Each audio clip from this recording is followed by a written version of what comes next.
કલિયુગમાં ગણપતિ અને માતાજી સાક્ષાત ફળ આપનારા દેવ છે. પૂજ્ય શ્રી પ્રફુલ્લભાઈ શુક્લ.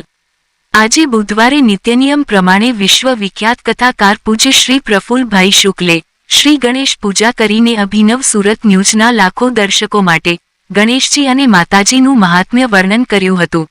કલિયુગમાં ગણપતિ અને માતાજી સાક્ષાત ફળ આપનારા દેવ છે. કલો ચંડી વિનાયક કલિયુગમાં એનું વિશેષ મહાત્મ્ય છે. સનાતન ધર્મની પંચદેવ પૂજામાં એનું સ્થાન મોખરે છે. ગણપતિ અને માતાજીની આરાધના કરવાથી બધા જ ગ્રહો અનુકૂળ થાય છે અને સર્વ મનોકામના પૂર્ણ થાય છે. કલિયુગના આ પ્રત્યક્ષ દેવોનું અધ્યયન સર્વદા ફળદાયી છે. જય ગણેશ, જય માતાજી. ઓમ ગણપતે નમઃ.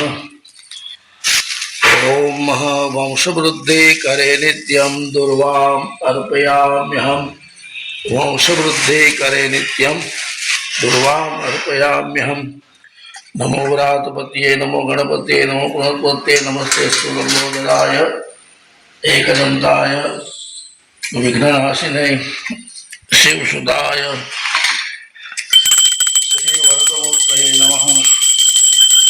ઓમ વિઘ્નેશ્વરાય વરદાય સુરપ્રિયાય સંબોધરાય સકલાય જગત્પિતાય નાગાનરાય સુતિયર્ધવિભૂષિતાય ગૌરીસુતાય ગણનાથ નમો નમસ્તે. ઓમ ગણપતે નમઃ.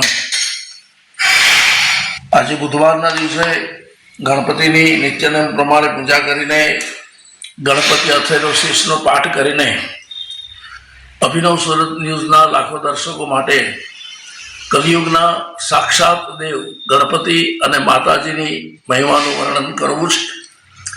કલો ચંડી વિનાયક. શાસ્ત્રમાં એમ લખ્યું છે કલિયુગમાં ચંડી એટલે માતાજી અને વિનાયક એટલે ગણપતિ. આ બંને દેવ એવા છે કે જે પ્રત્યક્ષ ફળ આપે છે, જે સાક્ષાત ફળ આપે છે. જય જય ગિરિવર રાજ કિશોરી, જય મહેશ મુખ ચંદ ચકોરી, જય ગજ બદન સડાનન માતા, જગત જનની દામિની દ્યુતિગાત. આ એક જ મંત્રમાં ગણપતિ અને માતાજીની પ્રાર્થના થઈ છે, ગણપતિ અને માતાજીની સ્તુતિ કરી છે.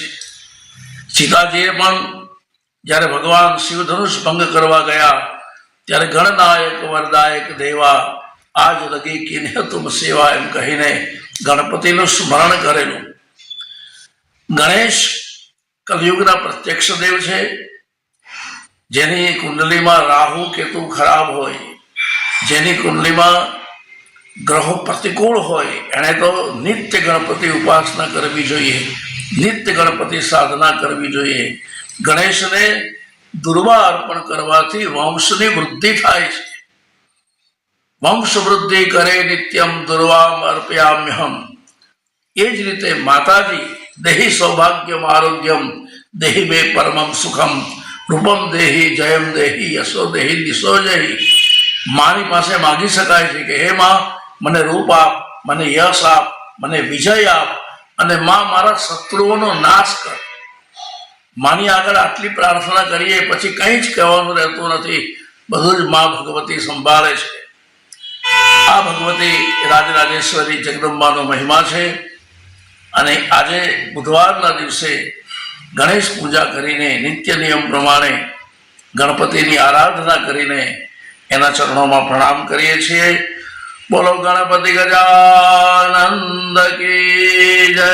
જય ગણેશ, જય અંબે, જય ગણેશ, જય અંબે, જય ગણેશ, જય અંબે, જય અંબે, જય અંબે.